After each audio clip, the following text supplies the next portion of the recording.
Name and any interest or organization that you represent. I'm requesting that everyone limit your comments to 10 minutes since I've asked for lengthy statements to be submitted in writing. If anyone feels they would like to make additional comments and maybe need more time, I will appropriate more time after everyone in attendance has had a chance to speak. I will now recognize Mr. Shane Lovett with the Alabama Department of Environmental Management to present a statement on behalf of the department. Good evening. My name is Shane Lovett, and on behalf of the Alabama Department of Environmental Management, we thank you for your participation in the permitting process for the Arrowhead Landfill, Permit 53-03.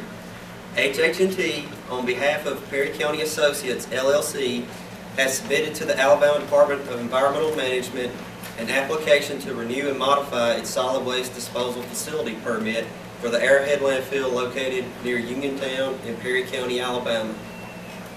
The Arrowhead Landfill facility is located in sections 21, 22, 27, and 28, Township 17 North, Range 6 East, on County Road 1 in Perry County.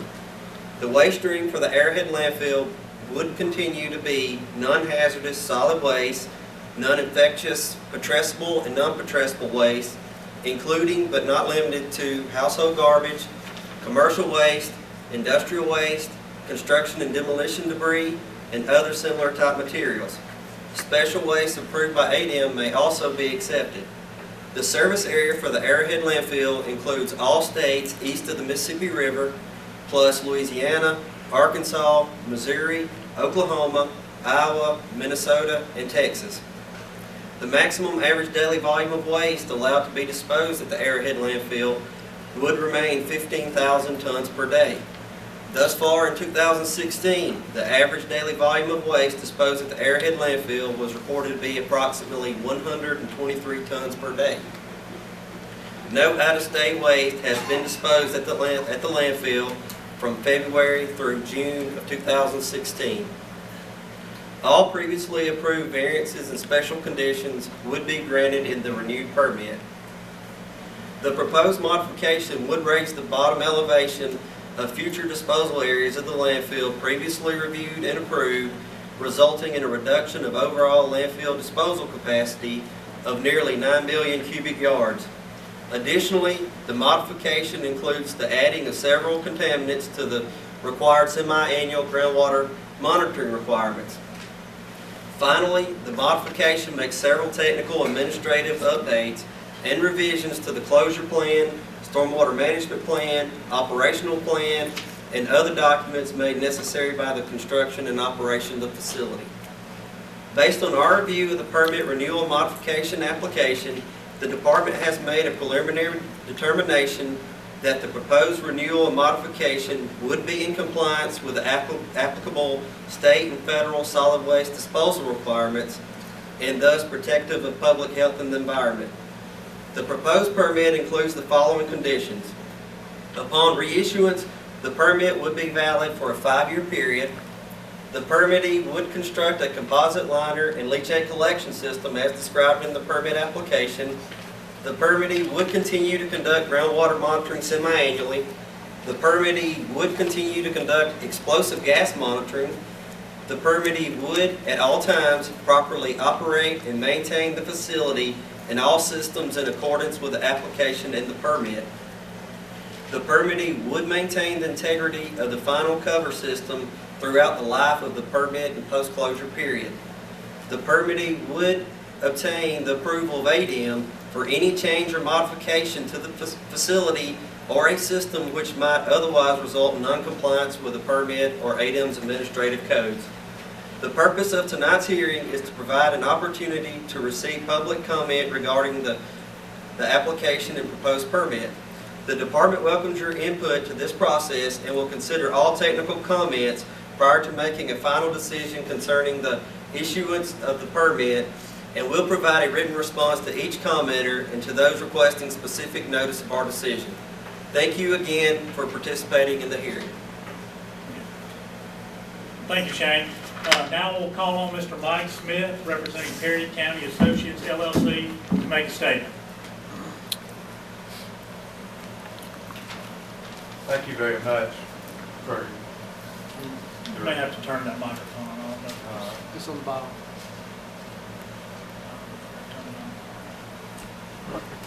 There we go. Is that 1, 2? Have you, it might have already been on. Try it again. Can you see it? It appears to be on now. Okay, can everybody hear? I mean, I would use my best outside voice, which from my days as a cheerleader is pretty good. Thank you very much, sir. I'm Mike Smith, as you said, and I'm here to represent the permit holder of Perry County Associates LLC and its owner Green Group Holdings LLC regarding the application to renew the permit that was last issued September 27, 2011. Under Alabama law, we're required to submit our application for renewal of this permit every 5 years. I intend to review briefly the past 5 years as we look toward the continued environmentally responsible operation of Arrowhead Landfill. Arrowhead Landfill was purchased by Green Group in December of 2011, approximately 3 months after renewal of the permit, and great strides have been made by the company since that time. Time will only allow me to hit some of the high points of the last 5 years in several categories. First, with regard to regulatory matters. First and foremost, the closure and encapsulation of the coal ash disposal area was completed, certified, and appropriate documentation recorded in the probate office in Marion by early 2012. That area has been closed for over 4.5 years of the current 5-year permit. Second, we have continued to operate without any violations of the various permits under which we operate, not only the permit which we are here seeking to renew, but also all of our water permits. New regulations have been promulgated by EPA for the disposal of coal ash, and Arrowhead's disposal cells and infrastructure were built in full compliance with those regulations. The new regulations call for a very limited amount of additional groundwater testing, and that was begun by Green Group last fall during its regular groundwater testing and in advance of the actual effective date of the new EPA regulations regarding coal ash. That additional testing was continued this past spring, and we are fully compliant with the new coal ash regs and have been since the date of their implementation. We have done this for the purpose of assuring the public of our commitment to the continued environmentally sound operation of the landfill. We've also made changes to meet community concerns. When I first met with the new owners of Arrowhead Landfill, Ernest Kaufman, the president, asked what I saw as the most pressing concern of our neighbors. I told him it was very clearly the proximity of the disposal cells to County Road 1 and the traffic that the landfill generated on that road. While Green Group could do nothing about the physical location of the disposal cells themselves, they had been selected by a prior owner. It could and did relocate the landfill entrance from County Road 1 to Taylor Road. This now requires a trip of over 3 miles across landfill property from Taylor Road rather than the 200 yards from County Road 1 to the scale house that's located adjacent to the disposal cells. It did, however, take all of the truck traffic off of County Road 1, and it kept mud and dust from those trucks from being tracked onto that county road. In an effort to provide a mechanism to learn of additional concerns, a community involvement group was established, and through it we sought to establish a line of communication with our neighbors. We did not invite politicians, and we did not seek out people who would agree with us. Rather, we reached out to people who had sued the prior operator of the landfill and others who lived in close proximity to the landfill and asked them to invite people they knew who might be interested. The initial group even included current officers of the Black Belt Citizens Group. Among the concerns expressed to us over time were the community's desire for assistance with schools and school children's activities, a more secure fence along County Road 1, improvement of parks and community facilities, building community spirit, redirecting surface water flow away from County Road 1, and helping to clean up and restore New Hope Church Cemetery. Green Group has responded to those concerns in many ways, including the following. With regard to schools, annually we provide back-to-school events complete with backpacks and school supplies to all children in Perry County schools. We've also supplied speakers to the Perry County schools on the proper disposal of waste and recycling. We've supplied a new public address system for the gymnasium at Robert C. Hatch School. We've assisted with reading programs for second graders at Hatch. We've provided supplies to assist at the Uniontown Public Library during its summer reading programs. With regard to the fencing on County Road 1, we've recently completed construction of a 5-foot net wire fence along County Road 1 from west of the New Hope Church Cemetery to the southeast corner of the permitted area of the landfill along County Road 21. We constructed that fence off the property line in a manner so as to preserve the natural vegetative barrier that existed between the public right-of-way and the disposal area, and to assure the ability to continually maintain the fence and its adjacent area. Parks and communities are another area that we have been working with the community. We committed to and have cleaned up and maintained County Park that's located on US Highway 80 near the intersection with Taylor Road. That park has revitalized the community and is frequently used now to host family reunions, birthday parties, and other community events. We have provided materials, equipment, and labor to assist in the upkeep and maintenance of baseball and softball fields in the Uniontown community. We're also exploring the possibility of locating a community tornado shelter near the intersection of County Roads 1 and 21. These are all ideas that were brought to us through our community involvement group. Working to build community spirit in addition to doing these other things have included assistance with things like the community cleanup days that have occurred, along with the other Earth Day events, by supplying refreshments, labor, material, and disposal services. We also assist in the sponsorship of the Uniontown City Festival and have provided support and refreshments to job fairs and other supporting persons seeking to enter or re-enter the workforce. With regard to redirected water flow, we had complaints from a neighbor who had property, or at least his family owned property, across County Road 1 from where rainwater was leaving a non-industrial portion of our property. We conducted testing of that water to assure that it was clean and not contaminated in any way. We determined that redirecting the water was not in conflict with any of our permits or any other ADEM regulations. And then we completely redirected this water flow so that it now runs into a detention or sedimentation pond and out through a monitored discharge point. The only water that now leaves Arrowhead's property to the south and into the ditch along County Road 1 is from a location west of the New Hope Church Cemetery and the area between the road that encircles the disposal cell and the right-of-way itself. The rehabilitation of New Hope Church Cemetery is another thing that we have undertaken, and this was quite a complicated undertaking. This arose along with the issue of improving the fence along County Road 1. First, let me say that the area where the graves are located is a part of the property that has been owned by Arrowhead Landfill from the beginning. It was specifically and apparently intentionally excluded from the initial permit area and has been since then. It was nonetheless, however, owned by and a part of Arrowhead Landfill. Now let me also be clear about this, because I think there is some confusion on this.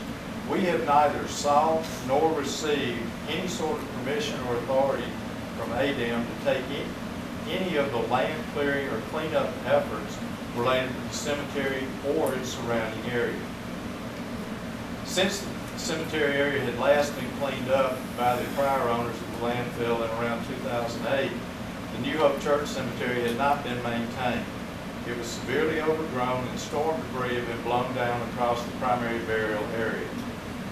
We reviewed all of the past archaeological reports, the memorandum of agreement with the Alabama Historical Commission, and all other relevant materials.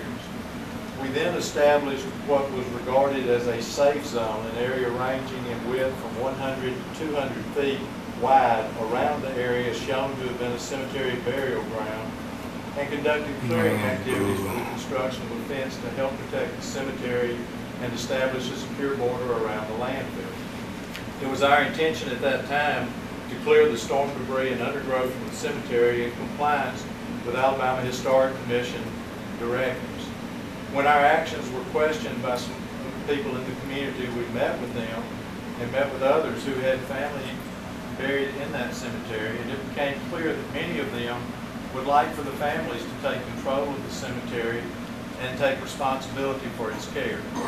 We conducted a series of meetings which included representatives of the Black Belt Citizens Group and established an area beyond what had been cleared that would be conveyed to a foundation that would take responsibility for the cemetery's perpetual care. We kept our word. We established the foundation. The foundation, by the way, board members were selected solely by those persons who had relatives buried in the cemetery. We had no input as an organization, that's Green Group or Airhead Landfill, into the naming of any of the persons who were selected as board members of that foundation. We then also deeded the land, a little over 3 acres, to the foundation. We built a fence around the cemetery. We erected gates to secure it in locations as instructed by the board, and have maintained the cemetery pending establishment of a structure within the foundation to do so. All of our actions have been taken pursuant to a permit issued by the Alabama Historical Commission with the advice of on-site trained professionals, and they have certified that following a thorough inspection, no graves have been disturbed as a result of our actions. A couple of other comments on outreach. Mr. Smith, I just interrupt you. It's been right at 10 minutes, but I tell you what, this is for everybody. Well, we've got 7 cars here, so with it being just 7 cars, we're not going to worry about the 10 minutes. So you can speak. Don't worry about trying to fit it into 10 minutes. I'm sorry. No problem. A couple of more comments. Our community involvement groups have also been an avenue we have used to help educate the community as to how a landfill works and the safeguards that it has in place to protect the environment. A portion of every single meeting, and we hold at least one every quarter, a portion of every meeting is dedicated to this purpose. We've been also very proactive in our efforts to have people come to the landfill and take tours, which enables them to see for themselves what we do and how we do it.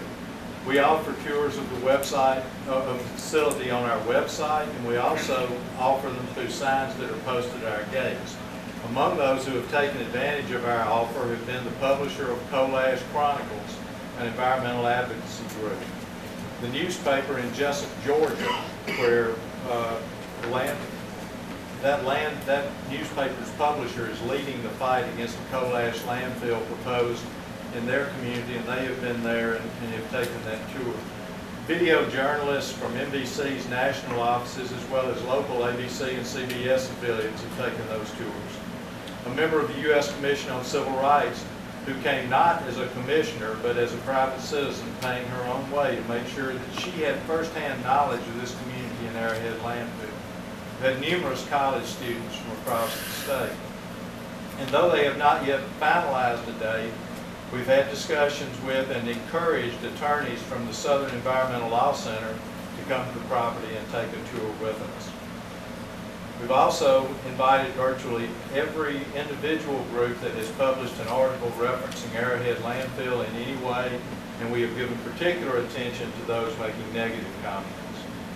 Finally, we've promoted a buy local theme in our operations. That has resulted in well over $1 million being spent with local vendors. I'm talking about Perry County vendors over the period of time that this permit has been in existence. In 2014, we spent over $1.4 million here in Perry County, and in 2015, we spent over $1.2 million with Perry County vendors. Finally, as it relates to this permit, it contains very little that is new. At our suggestion, it formally includes the new coal ash groundwater testing in addition to the testing protocol that has been ongoing since before the landfill opened. It incorporates all modifications of the permit that have been approved since it was last issued. And finally, it incorporates, again at our request, a change in the elevation of the floor of areas 2 and 3 that will increase the thickness of the protective barrier of the settlement chalk between the bottom of those cells and the Utah aquifer, and result in a reduction of available disposal volume of approximately 9 million cubic yards. Again, let me say that we appreciate the opportunity that you have provided us to speak toward the renewal of this permit and anticipate its issuance and the continued environmentally responsible management of Arrowhead Landfill. Thank you, Mr. Smith.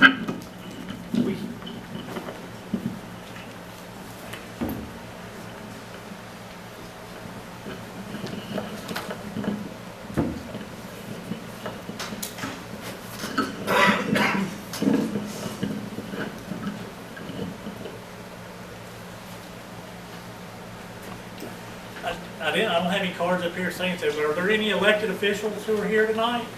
Good question. An opportunity to make comments or anything before? See Okay. that? That being said, okay, I'm going to call our first, Jason Heberling. I apologize if I mess up on a name or two. Yes, if you state your name. My name is Dr. Jason Heberling. Oh, yeah, I'll be happy to. With that interview. All right. So, yeah, this is Dr. Jason Heberling. I am a resident of Uniontown. My wife and I have been renovating a house here that we hope to retire in very soon. But our renovation is preventing that because we're very slow in that. But we'll get there. I'm also, so I got my PhD in civil and environmental engineering. So I'm kind of familiar with a lot of the activities that go on with landfills and water sampling and water maintenance. And also I'm a registered professional geologist for the state of Alabama. There's 5 points that in researching this landfill that I really wanted to bring up that I thought were important to be brought forward. The first one are there's a large history of photography taken by various groups, various environmental interest groups that have shown things such in the nature of runoff coming from this property. And now a lot of this happened before the current owners, but still some of it has happened afterwards. It was even mentioned in the opening speech that there is runoff potential. And that should be understood as to, you should understand as to why that's a very likely occurrence. One of the main reasons is it's very impermeable. The very reason that makes the soil such good for storing waste also means it's also ideal for runoff. And this should be of an extreme concern when you're talking about something of this scale. We see it right now with our own wastewater, that the same impermeable soils bring about almost catastrophic outflow of waste during high rain events. And this is something that really needs to be brought to the attention on. I don't know if the permit actually takes a lot of that into consideration. The second one are the air noise and vermin complaints that have been coming, I'm not going to say that they've been ignored because they have been addressed by ADEM. They've had investigations out there, but miraculously every time there seems to be nothing there. For the number of complaints that come from the number of residents that come over there, it would be awfully strange for so many people to come up with these complaints and it just not be there. That they're just making them up. As far as and one of the more unsettling ones is the large number of buzzards apparently that love to congregate, which would be very unsettling to me. I get nervous when there's an owl in the middle of the night outside my house. I can't imagine what I'm not sure what a group of buzzards would be called. Let's go with gaggle, possibly. The third, and this is the one that amuses me, and not in a ha-ha way, but coal ash. Coal ash is often contains within it some of the most toxic heavy metals you can come up with, just about. Lead, arsenic, which is metalloid, and among other, sometimes radioactive, sometimes barium, sometimes all kinds of nasty things. Now, what apparently ADEM is calling this would be come under the category of special waste, which under any circumstances, any amount of material that was prone to concentrate such amounts of lead and arsenic and other such elements would be considered hazardous waste, which is forbidden in this landfill. Yet, there it is. Over, I believe, 4 million tons have already gone in. And also, I wanted to bring up something in your opening statements, mentioning that there hasn't been any coal ash brought to the landfill recently. That is likely true, I believe that. But however, currently the landfill is advertising nationally to bring it here. So, when this permit, it's a pretty good chance that we're going to see it again. And what we need to know is that coal ash often contains heavy metal contaminants. It should be considered a hazardous waste. Let me continue. And I'm going to get to some of the more disturbing aspects of what I've been reading and what I found out. One of them is that the activity by this landfill has attracted the attention of the EPA Office of Civil Rights. That's a pretty big deal. There haven't been many times that the EPA Office of Civil Rights has been called in. They believe there's enough evidence to warrant an investigation. Again, that should be an alarm to go off to anybody, especially in a state where, well, let's face it, we haven't had the greatest reputation when it comes to civil rights. And let me go ahead and one that I've found, again, almost, it should have been comical, but actually it's very upsetting. They forgot to mention one of the outreaches to some of the critics of the landfill, and one of them was a very outrageous and very cynical $30 million lawsuit to people in this town who have nothing but their own homes. And the hope that maybe somebody will stand up for them while they have a $30 million lawsuit. I think that counteracts fixing up a baseball park. But that's just kind of the way I look at that. And as I said, it's really, as I said, that's a very, very extreme attitude to take toward people that are just interested in protecting their homes. And as I said, 5 things I mentioned, any one of those things should be enough of an alarm going off that at least there should be a temporary suspension, barring investigations. If the EPA is willing to have a civil rights investigation, does it really warrant bringing back the permit and extending it for another 5 years? And so that gets to the point that I'm trying to make here, is that, as I mentioned earlier, we don't really have the best reputation when it comes to civil rights. I'm currently living in Birmingham right now during the week when I'm not working my place in Uniontown, and I know that there are certain points when you don't see when the flashpoint happens. This could be one of those. You see, there's a reason why the landfill is in Perry County. And it has a lot to do with the residents here not having the political or economic will or power to fight. And this has become an environmental civil rights issue. And that's where it's starting to go now. As I said, when we don't know where it begins, and it would be terrible. It would be terrible for, once again, for an Alabama agency to be on the wrong side of the fight that we all need to be fighting. Because if there's people that need to be protected, it's the ones that have the least ability to fight back.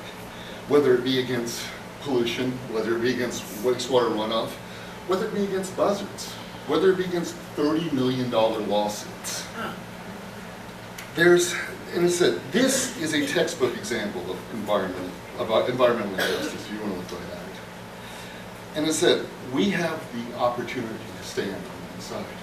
And I think we should encourage the fine people at ADEM, who I want to thank them for putting this on and giving us the opportunity to speak. Everybody's been very cordial, and everybody's been very helpful. But I would like for everyone to encourage them to stand on the right side of this, because there's no reason on earth that this permit shouldn't at least be looked at with at least temporary suspension until we find out exactly what's going on and what needs to be done. And I said, thank you very much. Amen. Amen. Thank you, Dr.